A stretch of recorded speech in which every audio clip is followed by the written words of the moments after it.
অনেকক্ষণ ধরে একটা স্ক্রিপ্ট দেখলাম। এইবার আমাদের ছবির কাহিনী হইব একদম ইউনিক।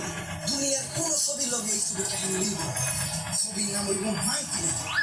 ছবির শুরুতে নায়কের একটা বান্দর কামড়ে দিবে। তার কিছুদিন পর নায়কের একটা ল্যাংজা দাঁড়াইবে। তারপরে নায়ক বান্দরের এই গাছ ওই গাছ ঘুরে বেড়াইতে পারবো। এমনিতেই নায়ক পুরো দুনিয়া নেবে। কাহিনীটা একদম ইউনিক না? এই ছবির কাহিনীটা স্পাইডারম্যান ছবি। একদম একটা ইউনিক কাহিনী হইব। ভাই আমরা নাই কাহিনীর লগে বাবা। মিল পাবো না। ছবির নাম হইব একটু বলেছেন আর হারামজাদার ক্যাপ্টেন আমেরিকা। সবাই একত্র হইয়া প্রতিশোধ নেয়। আর প্রতিশোধের ইংলিশ কি? রিভেঞ্জ। তাই এই ছবির নাম আমি দিছি রিভেঞ্জার রিং গেম। ছবির কাহিনীটা একদম ইউনিক না? কোন ক্যারেক্টারের কোন ছবির লোক একটু মিল আছে?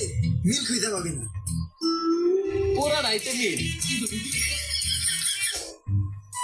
স্টোরি তো পুরোপুরি রেডি, কিন্তু নায়ক কারে নেওয়া যায়? জায়েদ খানের নিলে কি মনে হয়? না, জায়েদ খানে নেওয়া যাবে না, কারণ ও অ্যাক্টিং করে কম, দিগবাজি দেয় বেশি। দিগবাজি দিয়ে 1 কোটি টাকা দাবি করবে। আর নায়ক তো একটা দুইটা না, তিনটা নায়ক লাগবে। তাহলে শাহরুখ খান, আমির খান আর সালমান খানকে নিয়ে নিজেরা কি মুকেশ আম্বানি বাবা শুরু করছস? ছবি বানাইতে যে এই বাড়ি ব্যথা লাগছে, অগরে আনতে গেলে অর্থ পুরুষের কারো দায়িত্ব থাকবো না, লগে বিসিও ব্যথা লাগবে। বাজেট কম, সস্তায় একটা নায়ক ব্যবস্থা করি।